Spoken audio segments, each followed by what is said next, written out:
ओम शांति। कुमार कुमारियाँ कौन बैठे हैं सभा में, हाथ उठाएंगे। अच्छा, तो कुमारों को ही ज़्यादा उमंग है पुरुषार्थ का, ऐसे ना। माताओं को ज़्यादा है या कम है? ज़्यादा है, कुमारों से ज़्यादा। अच्छा अच्छा, माताएं जरा आगे रहती हैं योग में भी और कुमार थोड़ा पीछे, ठीक है या नहीं? नहीं, उत्तर दो। मैं कुछ बोल रहा हूँ वो सही थोड़ा ही, आप उत्तर दो। नहीं ना, ठीक बात है। देखो, हमारे ज्ञान सरोवर में भी कुमार ही तो समर्पित हुए, लगभग सारे 95% कुमारों में उमंग रहती है। माताएं घरों में हैं, सब तो ऐसा नहीं कर सकती। कन्याओं को बाबा ने सेंटर्स में भाग्य दिया है, सबका बांट दिया ना। तो बाबा हम सभी को सुंदर चांस दे रहे हैं अभी भी। कभी बाबा कहते थे समय तुम्हारा शिक्षक बनेगा, तब हमारी समझ में थोड़ा ही आता था समय शिक्षक। जानते हैं कि समय मनुष्य को विवश करता है पुरुषार्थ के लिए, पर देखो परिवर्तन के पहले झटके ने ही बहुतों को जगा दिया, बहुतों को सुला भी दिया। दोनों काम हुए, बहुत सो गए, बहुत जग गए, क्योंकि मेरा कांटेक्ट रहता है लोगों से। तो बहुत जगह हैं जिनका ढीला पुरुषार्थ था, जो संसार में व्यस्त हो गए थे, धन के पीछे, इच्छाओं के पीछे, थोड़े से त्यागी बने हैं। लेकिन जिन्होंने जीवन भर अच्छा पुरुषार्थ नहीं किया था, ऐसे बहुत होते हैं ब्राह्मणों में। ढीले चलते हैं, मुरली सुनी, थोड़ा बहुत योग किया, चल रहे हैं, वो ढीले भी बहुत हुए, क्योंकि अचानक ऐसी घटनाएं जीवन में आती हैं और सबके जीवन में आनी हैं, सबको पेपर देने हैं कि कईयों का हाल बिगड़ जाता है। और जब हाल बिगड़ता है तो पहला काम करते हैं लोग क्या छोड़ना? मुरली छोड़ना। बड़ा पुण्य समझते हैं कि मुरली छोड़ने से बहुत अच्छा हो जाएगा, मुरली ने काम बिगाड़ दिया हमारा। लेकिन मुरली ही तो जीवन दायिनी है, मुरली ही हमें रोज जगाती है। मुरली छोड़ देंगे तो बाकी भी सो जाएंगे। तो हमें सोना नहीं है, अब तो सोए हुओं को जगाने का एक प्रबल समय तेजी से हमारे सामने आता जाएगा। ऐसा नहीं कि सेवाएं नहीं होंगी, ये यही चलेगा, ये जाएगा, फिर सेवाएं बहुत बढ़ेंगी, फिर दूसरा सीन आएगा, फिर सेवाएं बहुत बढ़ेंगी, तीसरा आएगा। ये खेल चलता रहेगा 2030-32 तक। और सब ब्राह्मणों को बाबा को संपूर्ण बनाना है। बाबा की मुरलियों में हम सुनते हैं ना, कल भी ये था, बाप दादा की इच्छा है कि बच्चे बाप समान बने। लेकिन बाप समान बनना ये कोई खेल तो नहीं है। कह तो सब देते हैं हमें बाप समान बनना है, लेकिन बाबा को 108 रतन तो बाप समान चाहिए ही, जो संसार का कल्याण करेंगे, जिनके वाइब्रेशंस, जिनकी दृष्टि, जिनकी प्योरिटी, योग अभ्यास इस संसार के लिए ताकत बन जाएगी।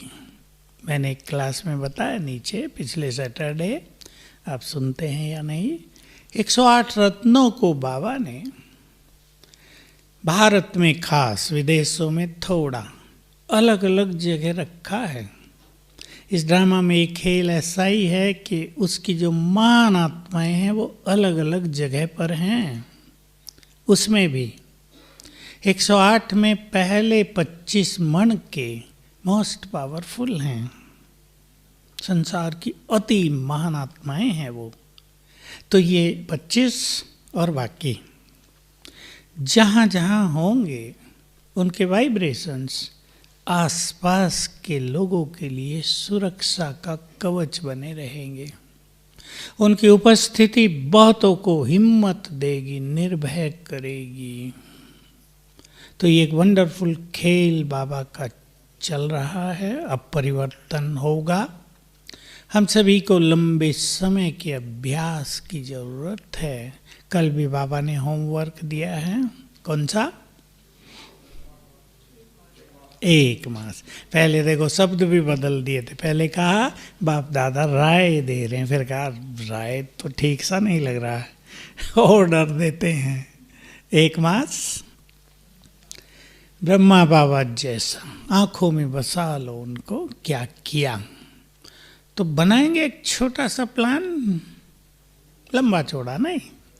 ब्रह्मा बाबा की तो बहुत सारी बातें हैं, सारी लेंगे तो पहले ही सरेंडर कर देंगे कि अपने से नहीं होगा। लेकिन हम एक छोटा सा 5 पॉइंट प्लान बना ले, 5 बातों का पुरुषार्थ, जिसको हम करें एक मास। और हम सबको ये ज्ञात रहे कि जब हम बाबा की किसी आज्ञा का पालन करते हैं तुरंत, तो उसका बल बहुत मिलता है हमें। बाबा का बल साथ काम करने लगता है। और अगर हम सोचते हैं कर लेंगे तो हमारा उमंग भी ढीला होगा, और फिर बाबा का जो बल हमें मिलना है, उसकी मदद मिलनी, वो भी कम हो जाएगी। तो बोलो एक सिंपल प्लान, बिल्कुल मैं सिंपल बताना चाहता हूँ सबको, जो सब कर सकें। ऐसा नहीं जो डायरियों में रह जाए, जो करें। बाबा का एक सुंदर अभ्यास था, देह में रहते देह से न्यारे। बाबा इस शरीर में ऐसे रहते हैं मानो इस शरीर में हो ही नहीं। ब्रह्मा बाबा का ये अंत में तो बिल्कुल एक नेचुरल स्वरूप बन गया था। संपूर्ण देही अभिमानी, सोल कॉन्शियसनेस। उसकी कई विधियां हैं, हमने क्लासेज में कराई हैं बहुत सारी। मैं आत्मा हूँ, ये देह। कभी मैं आत्मा आंखों से देख रही हूँ, अंदर बैठी हूँ, तो कभी मैं परम धाम में हूँ, कभी बाबा के साथ साथ हूँ। अभ्यास चालू रहे, इस पर हमें बहुत ध्यान देना है। मैं सभी को बाबा की एक बात याद दिला रहा हूँ आजकल, और अपने को भी याद दिला रहा हूँ बहुत ज़्यादा। आप सब सुनते होंगे, बाबा की साकार मुरली में आया है, 1 मास हुआ होगा, जो बच्चे अशरीरीपन का बहुत अभ्यास करेंगे, कहीं लिख के रखने की बात है जिस पे हमारी नज़र जाती रहे।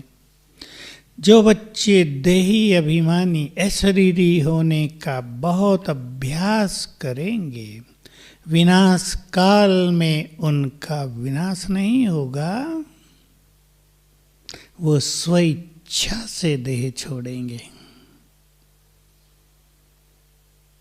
बहुत एक गहरा राज बाबा ने बता दिया है। इच्छित मन, इच्छित मृत्यु, इच्छा मृत्यु। विनाश काल में विनाश होना ये नहीं फ्लड आया और बह गए, जमीन फटी हम भी धंस गए, एक्सीडेंट हुआ हम भी तड़फ तड़फ मर गए, ये नहीं। स्वेच्छा से, क्योंकि अभ्यास करते करते आत्मा देह से डिटैच होती जाएगी। न्यारी देह ने जो बांधा हुआ है आत्मा को, जैसे जकड़ी हुई हैं दोनों, आत्मा और देह चिपक गई हैं, बिल्कुल वो छूटता जाएगा। लूज वस्त्र जिसे बाबा कहते हैं, ये देह का वस्त्र लूज होता जाएगा। संकल्प किया चले और चले। तो बहुत ध्यान देना है इस पर, सभी अपनी अपनी दिनचर्या में इसका प्लान बनाना। कर्म में कैसे इसको लाएंगे, ये कोई सारा दिन बैठ के करने का अभ्यास नहीं है। मैं आपको वही अभ्यास दे रहा हूँ बाबा के जो नेचुरल लाइफ में करने हैं, कर्मों में। बैठ के तो जो भी करेंगे करेंगे, और जब हम कर्मों में अभ्यास करते हैं तो बैठ के हमारा योग बहुत सुंदर होता है। दूसरी चीज, बाबा का प्रारंभ से ही बहुत ज़्यादा नशा, ईश्वरीय नशा, स्वमान जिसे कहते हैं, बहुत बड़ा नशा था। लोग ग्लानि करते थे, कोई नहीं, मेरे ही बच्चे हैं ना, अभी पहचानते नहीं हैं, पहचानेंगे, सब ठीक हो जाएगा। कोई भावना में परिवर्तन नहीं। नशा शुरू से ही, मुझे ये देह छोड़कर श्री कृष्ण बनना है, मैं नारायण था। नशा था बहुत ज्यादा। हम भी अपने स्वमान को और भविष्य के नशे को बढ़ाते चलें। ये दूसरी फॉलो फादर की बात। और तीसरी चीज, ये हमारी सब साधनाएं हैं, ये योग है सब। योग कोई ये नहीं परम धाम में बैठ के शिव बाबा बिंदु से योग लगाना, वो तो है ही, पर ये भी हमारी योग की साधनाएं हैं। बहुत लोग ये बात नहीं समझते, सोचते हैं ये सब थोड़ा ही योग है, इससे विक्रम थोड़ा ही विनाश होंगे। विक्रम विनाश तो सब चीज़ों से, सब तरह के योग से होंगे, लेकिन केवल विक्रम विनाश करना ही हमारा लक्ष्य नहीं है। हमारे लक्ष्यों में कई बातें हैं। सर्वगुण संपन्न भी हमें बनना है, संपूर्ण निर्विकारी भी बनना है, मोस्ट पावरफुल भी हमें बनना है। कई चीज़ें हैं। कर्मातीत, विक्रम विनाश, अर्थात आत्मा को हमने खाली कर दिया गंदगी से। लेकिन खाली होना ही तो काफ़ी नहीं होता ना, कि चीज़ को हमने खाली कर दिया फिर हमारे पास कुछ नहीं है, उससे काम चलेगा? हमें भरना भी है। ये बात बहुत लोग नहीं समझते। तो तीसरी बात, 5 स्वरूपों का अभ्यास, जिस पर बाबा ने पिछले 30 सालों से बहुत जोर दिया है। ये संपूर्ण स्वदर्शन चक्र है। इससे हमारी धारणाएं श्रेष्ठ होती जाएंगी, हमारी प्योरिटी बढ़ती जाएगी, सद्गुण आते जाएंगे, भावनाएं श्रेष्ठ होंगी।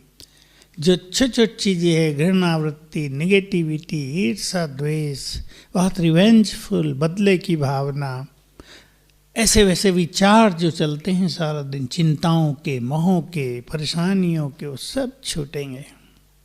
तो हमें 5 स्वरूपों के अभ्यास पर बहुत ध्यान देना है। ये हमारी इम्पोर्टेंट साधना है। और इसके बारे में बाबा ने ये भी कहा है, किसी को विक्रम विनाश करने का ही ज़्यादा हो, स्वदर्शन चक्र से तुम्हारे पाप कटते जाएंगे। ये साकार मुरलियों में ही कह दिया है। तो इससे विक्रम विनाश भी होंगे और हमारे मूल संस्कार जागृत भी होंगे। इससे बहुत बड़ा लाभ ये होगा, हमारे संस्कार बदलेंगे।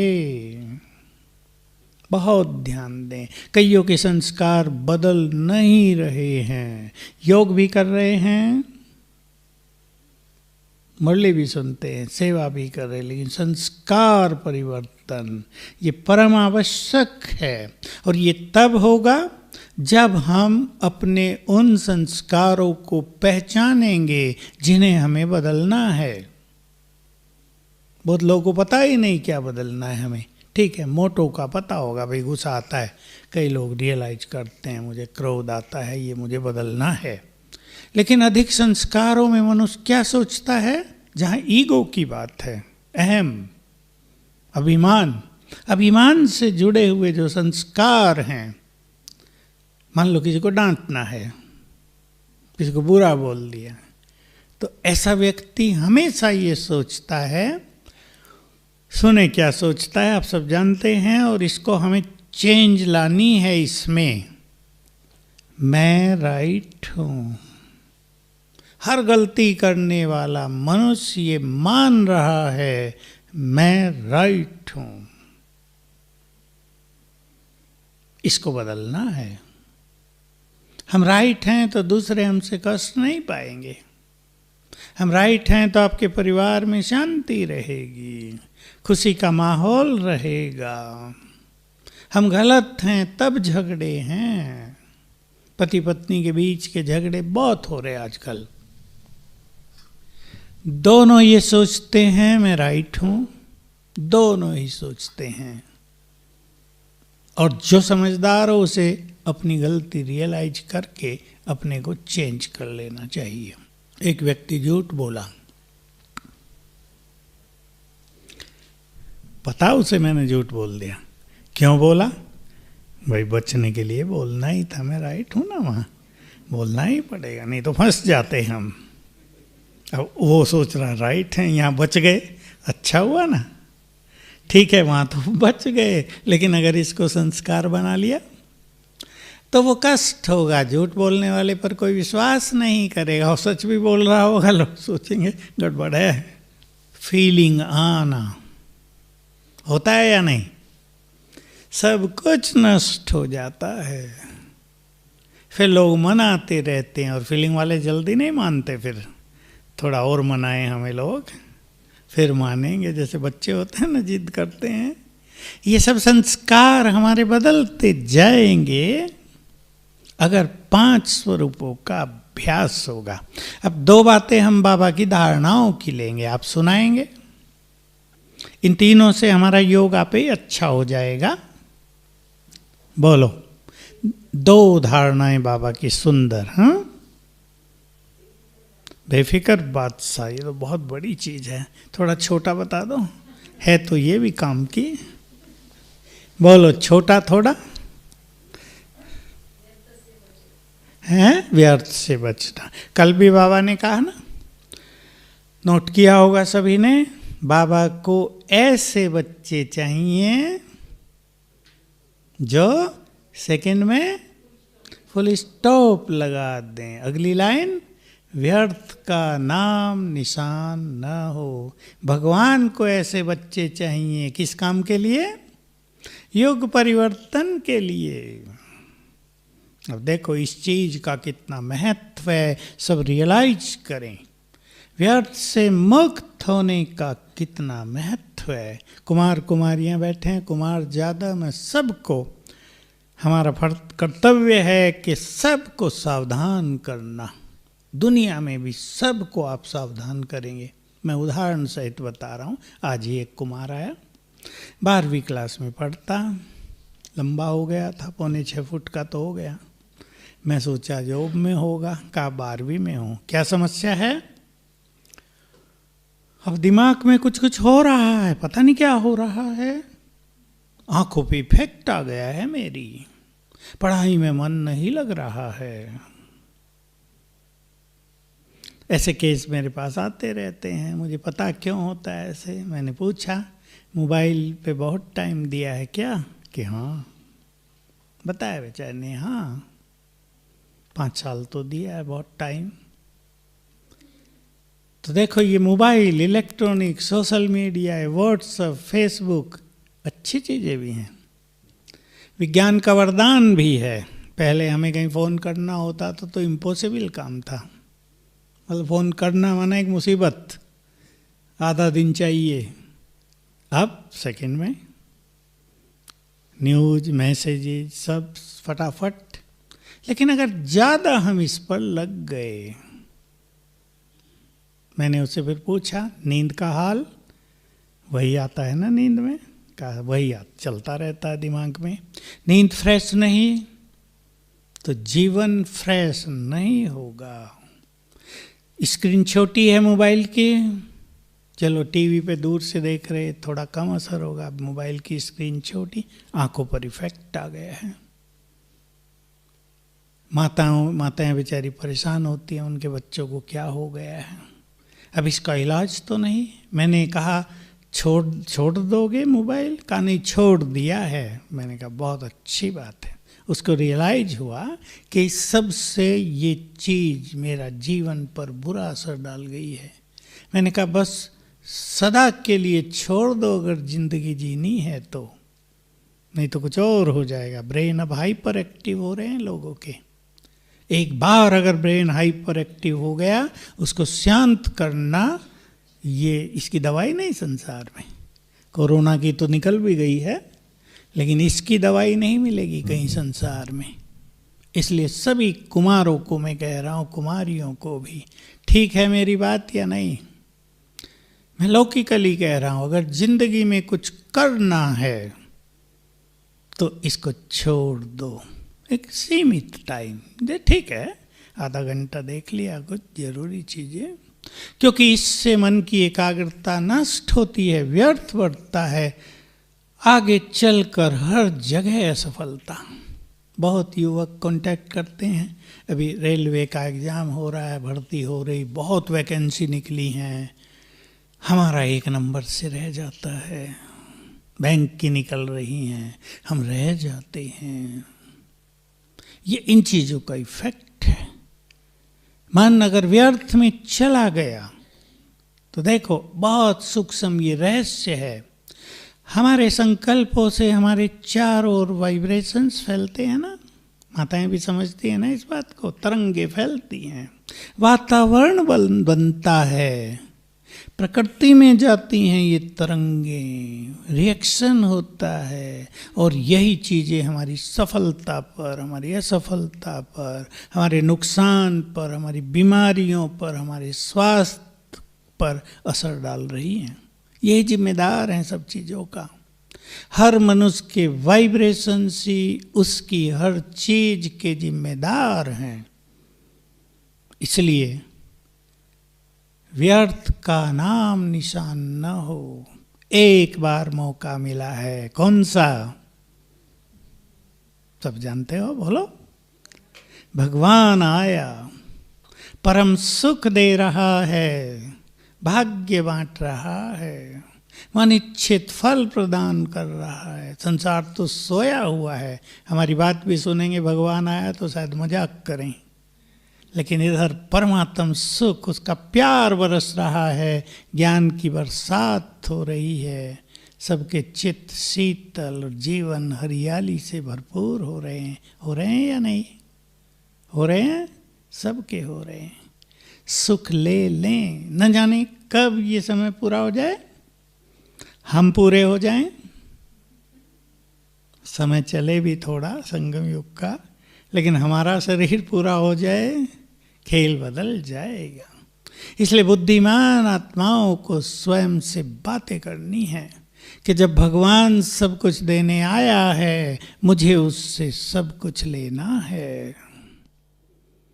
तो बाबा की जो एक धारणा मैं आपको इस संकल्प से दे रहा हूं, लक्ष्य के प्रति संपूर्ण समर्पण। लक्ष्य के प्रति नोट करना, एक समर्पणता वो थी जो बाबा ने की थी। लक्ष्य ये बनना है, बस उधर ही देखना है।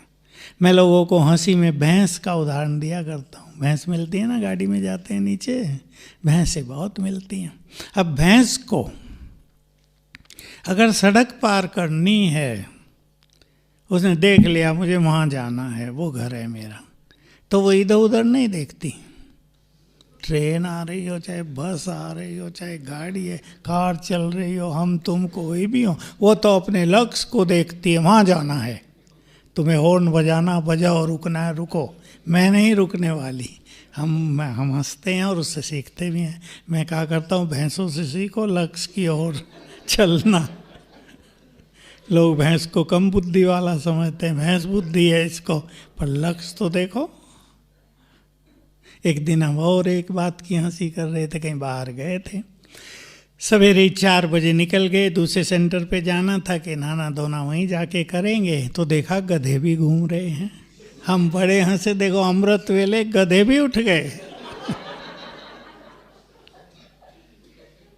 जिनको सबसे कम बुद्धि वाला माना जाता है, और साइड में चल रहे, सड़क के बीच में नहीं। तो लक्ष्य के प्रति संपूर्ण डेडिकेट कर दें खुद को। आप में से कई स्टूडेंट्स ने किया होगा, अगर 12वीं में इधर जाना, IIT में जाना है, मेडिकल में जाना है, NDA करना है, लग जाते हैं ना, माताओं को पता है ना, आपके बच्चे सब छोड़ देते हैं, लग जाते हैं, रात दिन डेडिकेट कर देते हैं अपने को, इतने नंबर आने हैं तब सहज सिलेक्शन होगा। मैं तो सीखता हूँ, प्रेरणा लेता हूँ बच्चों से। मेरे पास आते हैं ना बहुत सारे 12वीं क्लास के, मैं प्रेरणा लेता हूँ, मैं उनसे पूछता हूँ मोबाइल टीवी ये नेट लैपटॉप का नहीं, हमने सब छोड़ा हुआ है, अब हमें केवल जितने मार्क्स लाने हैं उस पे केंद्रित कर दिया है अपने को। तो ऐसे बच्चे बहुत सफल होते हैं ज़िंदगी में, ऐसे बहुत हैं, ऐसे नहीं सभी लगे हुए हैं। बहुत समझदार बुद्धिमान बच्चे भी आप लोगों के पास, आप में से भी कईयों ने ये किया होगा। तो हमारा जो लक्ष्य है, बनाओ आप अपना कुछ लक्ष्य, लक्ष्मी नारायण बनने की बात नहीं, पहले पुरुषार्थ का लक्ष्य। और सबसे अच्छे पुरुषार्थी, सबसे अच्छा पुरुषार्थ का तरीका कि 3-3 मास का लक्ष्य बना दें। और ये सब बातें 5 जो हम ले रहे हैं, अब इनमें से 3 ही हैं अभ्यास करने की, इनको हमें किस तरह बहुत अभ्यास कर लेना है, ये लक्ष्य बना लें ताकि हमारा योग डेली 4-5 घंटे हो जाए।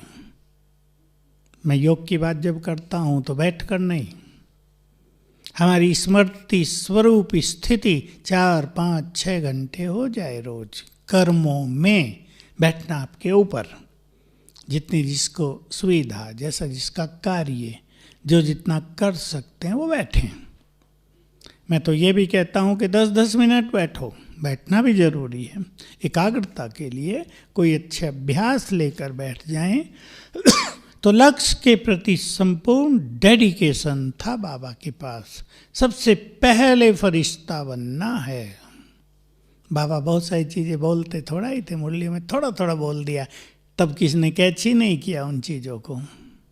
हम सब समझते थे कि शिव बाबा बोल रहा है, लेकिन ब्रह्मा बाबा बोलते थे अपनी बात बीच बीच में। तो क्लियर है ना, लक्ष्य के प्रति संपूर्ण समर्पणता, उसमें न सुस्ती रहती न अलबेलापन रहता। आलस और अलबेलेपन से आत्मा मुक्त हो जाएगी, व्यर्थ से मुक्त हो जाएगी। एक और धारणा बाबा की, बोलो ऐसी एक धारणा सुनाओ जिसमें बहुत कुछ आ जाए। हाँ, ये साधनाओं में आ गए, ऐसे रीरीपन में जोड़ लेना आत्मा को देखने की बात, वो भी बहुत जरूरी है। बाबा की आत्मिक दृष्टि बहुत ज़्यादा थी, हैं?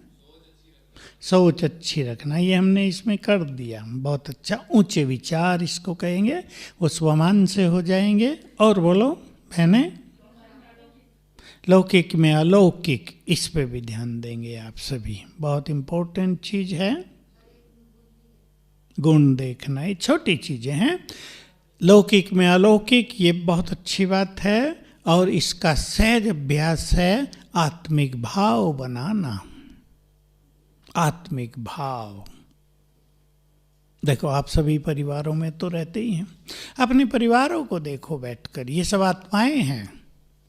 ये जो हमारे परिवार की आत्माएं अब हैं 5, 6, 7, ये पिछले जन्म में हमारे परिवार में नहीं थी, उससे पिछले में भी नहीं थी, इसे नेक्स्ट में भी नहीं होंगी, उससे नेक्स्ट में भी नहीं होंगी। सब बदलते आए हैं, ये सब आत्माएं हैं, अपना अपना पार्ट बजा रहे हैं। ये सब बहुत अच्छी आत्माएं हैं, सब हमारे परिवार में महान आत्माएं हैं। ये सुंदर संकल्प आप किया करें तो अलौकिकता हो जाएगी। और जो प्रैक्टिकल व्यवहार में रहता है निमित्त भाव, इसमें बाबा ने एक बहुत अच्छी बात सिखाई हम सबको।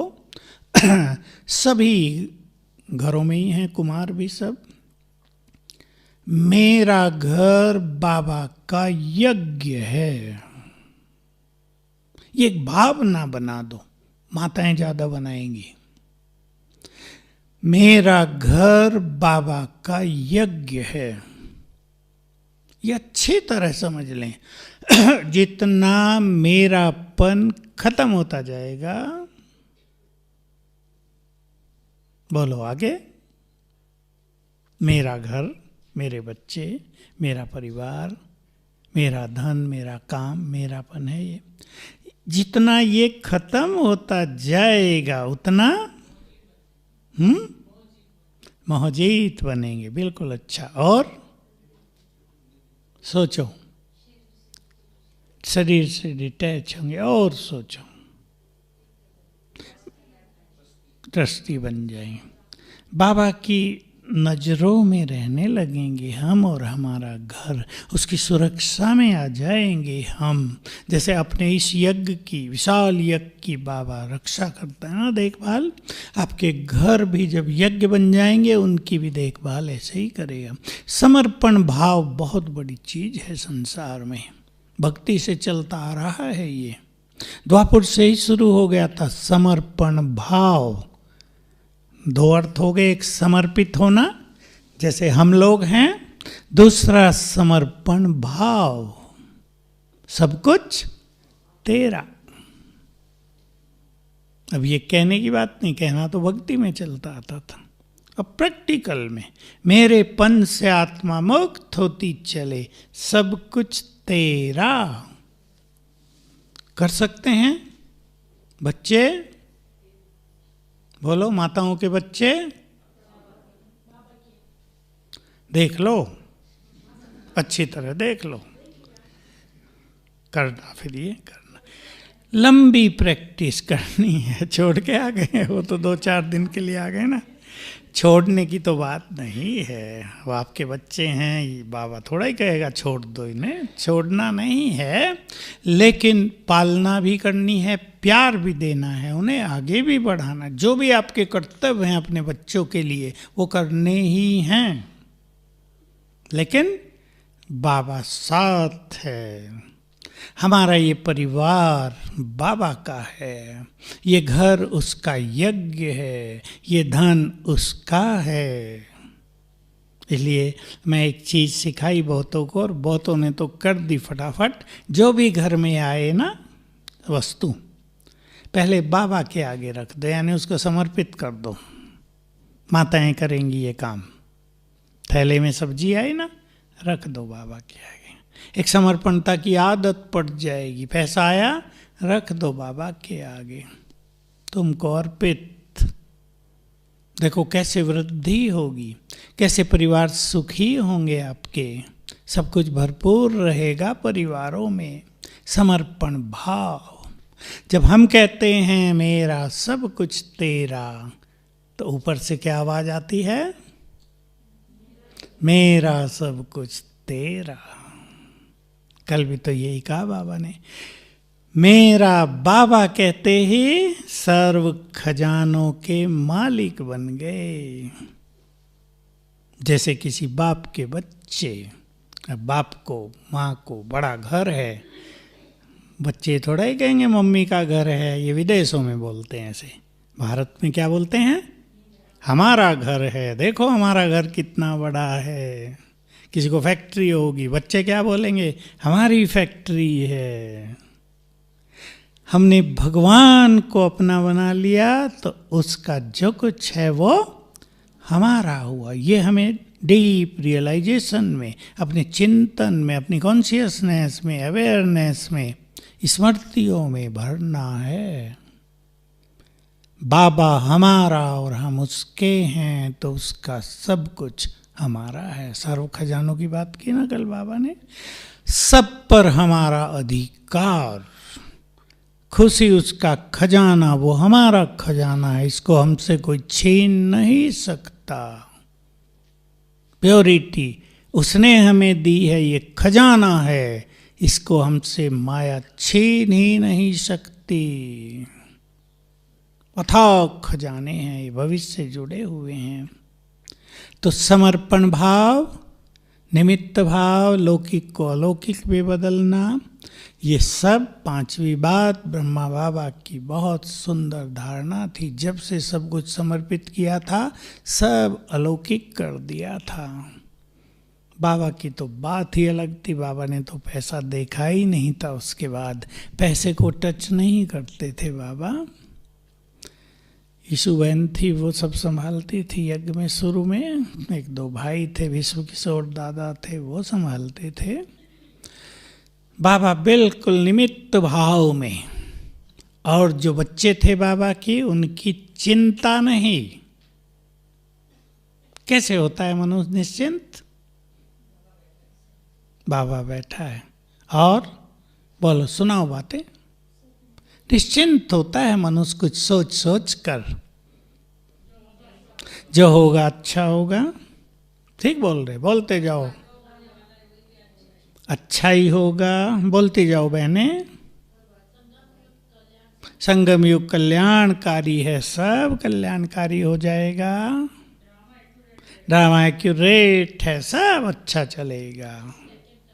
एक एक सेकंड कल्याणकारी। भाई लोग बोले, कराने वाला कराता रहेगा। बहुत अच्छी बात है। जिसको हमने अपनी जीवन की बागडोर दे दी है, वो क्या है? क्या है वो? संपूर्ण सृष्टि का मालिक है वो। क्या है वो?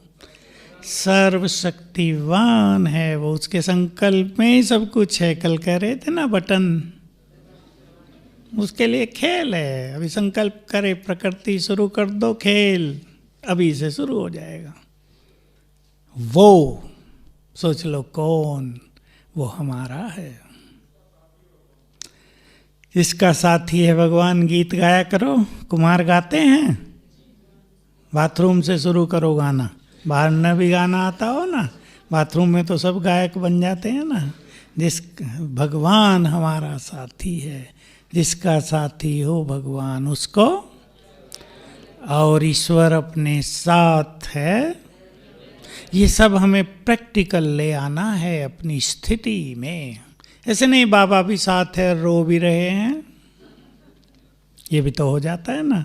बाबा आपने मेरे बच्चे को क्यों उठा लिया? आप तो मेरे साथी हो, पर बच्चा भी तो ठीक था, अच्छा था, अभी क्यों बुला लिया? रोने लगते हैं। हाँ, वो गीत गाते रहा करो। एक चीज और मैं आप सबको याद दिला देता हूँ। मृत्यु के बारे में हम सब बहुत कुछ जानते हैं, फिर भी समय पर मनुष्य की स्थिति थोड़ी बिगड़ जाती है। अचानक मृत्यु होती है ना, बहुत से समाचार आते हैं। बात तो भयानक ही होती है कि अभी बच्चा था और अभी नहीं है, सुनसान हो जाता है। अभी तो माँ थी आधे घंटे पहले, है ही नहीं, अब गई। तो एकदम खालीपन हो जाता है। लोग बहुत प्रैक्टिकल है। कहने की बात नहीं भाई ऐसे रहो वैसे रहो, लेकिन जो प्रैक्टिकल है वो तो है। किसी का दिल्ली का एक का कल परसों आ रही थी बेचारी कन्या, माँ को बस उल्टी हुई और हॉस्पिटल ले गए और गई। अभी तो थी, हंस बहल रहे थे, और आधे घंटे में तो है ही नहीं। कहा सुनसान हो गया घर में एकदम। तो प्रैक्टिकल बात है। फिर मैंने इनको बहुत हिम्मत दी। मुरली छोड़ दी थी उसने भी। उदासी होती है ना मुरली में, मन नहीं लगता। कहा दूसरी बहन है उसकी मैरिज हुई है, एक बच्ची है उसको, वो कहती है मैं तो मर जाऊंगी, अब मरूंगी। वो मरने की सोचने लगी। तो ये देखो कितनी निगेटिविटी आती। मैंने कहा तुम भी मर जाओगी, उस परिवार का इस परिवार का क्या होगा ये तो सोचो, हिम्मत से काम लो। अब तो मृत्यु क्या है? जिसकी, ये बात याद रखेंगे सभी। मैं वो उदाहरण दिया करता हूँ, सच्चा उदाहरण। हमारे मधुबन में एक कुमार था, उसका एक्सीडेंट हुआ। यहीं ऊपर से नीचे जाते हैं ना, बिल्कुल ऊपर ही मोड़ पर। वो भी तेज चल रहा था, उधर से बस आ रही थी, बस के नीचे ही चला गया, इमीडिएट मृत्यु। तो अव्यक्त बाबा आए थे 2-4 दिन पहले। निर्वैर भाई ने पूछा, बाबा बहुत अच्छा कुमार था, आपने उसको मदद नहीं की? बाबा का उत्तर था बहुत अच्छा, कान खड़े कर देने वाला उत्तर। बाबा ने कहा, जिसकी मृत्यु जिस समय जिस स्थान पर जिस कारण से होनी है वो पूर्व निश्चित है, भगवान भी उसको टाल नहीं सकता, वो अटल है। सब सुन रह गए, सुनते रह गए। हम तो ये सोच रहे थे बाबा कहा था, कहेगा नहीं बाबा तो मदद कर रहा था, वही तेज चला रहा था कुछ भी। लेकिन बाबा ने कहा मोड़ पे तो तेज नहीं चलाया जाता ना, और पहाड़ियों में तो खास। कुछ कहेगा बाबा, लेकिन बाबा ने ऐसा सटीक उत्तर दे दिया कि ज्ञान की रोशनी भी है और बहुत बड़ी शिक्षा भी है।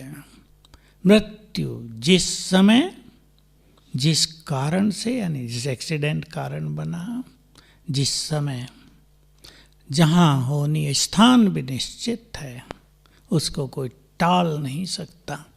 फिर मैंने उनको हिम्मत दी, जो मैं बात सुना रहा था। मैंने कहा उसको देखो कष्ट नहीं हुआ ना? कहा बिल्कुल कष्ट नहीं हुआ। तुम एक पुण्य आत्मा थी ना। शरीर तो सबको छोड़ना है अपने समय पर, लेकिन पुण्य आत्माओं को कष्ट नहीं होता। नहीं तो कितने कष्ट हो रहे हॉस्पिटलों में, कैंसर से कितना कष्ट हो रहे लोगों को। तो हमें मृत्यु के इस सत्य को जानकर जल्दी ही संभलना होगा। ये आदत डालेंगे सभी आदत डालेंगे, जल्दी संभल। असर तो आता है, नो डाउट, इसमें कोई संदेह नहीं। ऐसी ऐसी स्थिति परिस्थिति बनती हैं मनुष्य पर, उसका असर आता, पर जल्दी उससे बाहर निकल जाना ये ज्ञान है, ये बुद्धिमानी है। आगे चलकर एक चीज और सबको फेस करनी है, देखनी है। मैं लास्टली ये बात आपको कह रहा हूं, और हमें भी इसके लिए तैयार होना है और सबको तैयार करना है। बच्चों की मृत्यु बहुत होंगी, जल्दी जल्दी मृत्यु, जल्दी जल्दी जन्म। अब ये 10-12 सालों का ये खेल चलेगा इस सृष्टि पर। क्यों चलेगा? क्योंकि जन्म और मृत्यु में ही आत्मा के विकर्म बहुत नष्ट होते हैं और आत्माओं के बहुत पाप हो गए हैं। दूसरी घटना इसी से जुड़ी रहेगी। बच्चे ऐसे भी बहुत जन्म लेंगे जिनको बचपन का सुख नहीं मिलेगा। कैसे?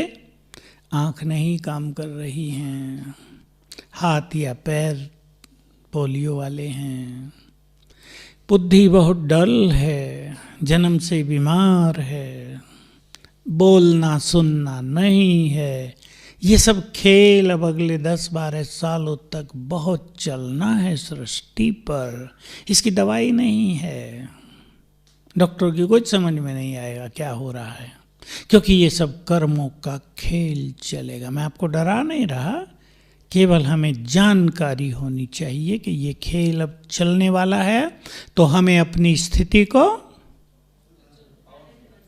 पावरफुल और पावरफुल के साथ, कल बाबा ने 3 शब्द बोले ना, नॉलेजफुल, पावरफुल, लवफुल।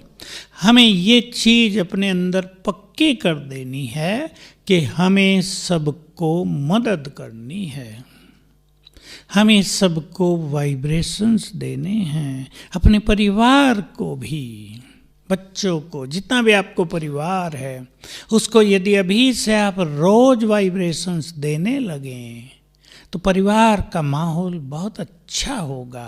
कुमार भी अपने परिवार को रोज 15 मिनट वाइब्रेशंस दिया करें। अगर आप घर में हैं तो मैं मास्टर ज्ञान सूर्य हूँ। जब हम ये संकल्प करते हैं तो हमारे अंग अंग से किरणें फैलने लगती हैं पूरे घर में, और ज्ञान सूर्य ऊपर है, उसकी किरणें हम पर पड़ रही हैं। 15 मिनट इस संकल्प को रिपीट भी कर सकते हैं आप 5-7 बार। संकल्प को रिपीट करते हुए अपने घर में योग करेंगे। क्लियर है ना माताओं को? करना है ये। परिवारों में जब समस्याएं आ जाएं तब योग करें, उसे पहले कर लें ताकि समस्याएं और विघ्न आए नहीं। बीमारियां आए जाएं, विघ्न आए जाएं, बहुत ध्यान देना है। अगर आप दूर हैं अपने घर से तो वहीं बैठकर अपने घर को सामने रखकर, बाबा से शक्तियों की किरणें आ रही हैं, मुझसे जा रही हैं, पूरे घर में फैल रही हैं। और जो बहुत अच्छे योगी आप में से, वो एक दूसरा अभ्यास करेंगे कि हमने अपना अंतवाहक शरीर धारण किया। सुना होगा ना ये सब। ना समझ में आए तो मैं फरिश्ता हूँ, और पहुँच गया अपने घर में। किरणें फैल रही हैं मुझसे, बाबा की किरणें पड़ रही हैं, मुझसे फैल रही हैं। ये अभ्यास सभी को अपने परिवारों के लिए भी करने हैं। करेंगे ना तो बाबा की ये 5 पॉइंट का प्रोग्राम बना लेना अपना। और 1 मास क्या, बाबा तो जस्ट हमें जागृत करता है। हमें सदा सदा ये अभ्यास रखने हैं, क्योंकि आत्माभिमानी बनना भी लंबे काल का अभ्यास है। लेकिन 1 मास अगर हम बहुत कर लेंगे तो वो हमारा कंटिन्यू होगा। तो सभी बहुत अच्छी तरह अभ्यास करेंगे और बाबा की इच्छाओं को पूर्ण करेंगे। ओम शांति।